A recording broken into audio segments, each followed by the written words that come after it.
बाळा, आज मला तुझ्याशी थोडं बोलायचं आहे. थोडा वेळ थांबशील माझ्यासाठी? खूप धावतोयस रे तू सुखाच्या मागे आणि पैशाच्या मागे, पण तरीही रोज रात्री उशीवर डोकं टेकवल्यावर तुला रिकामं का वाटतं? मला माहिती आहे, तू कोणाला सांगत नाहीस. तुला वाटतंय तू एकटा पडलायस? अरे, ज्याच्या डोक्यावर साक्षात ब्रह्मांड नायकाचा हात आहे तो एकटा कसा असू शकतो? लोक तुला सोडून गेले असतील, जाऊ दे त्यांना.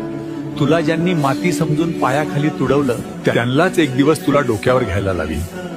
फक्त तू हिंमत हारू नकोस. तुझ्या प्रत्येक संकटाची ढाल मी बनलोय. तुझं हे सगळं ओझं माझ्या पायावर सोडून दे बाळा, आणि फक्त श्री स्वामी समर्थ नामाचा जप करत राहा. बाळा, माझं म्हणणं तुला पटलं असेल तर हा व्हिडिओ माझ्या भक्तांपर्यंत नक्की पोहोचव. बोला, श्री स्वामी समर्थ.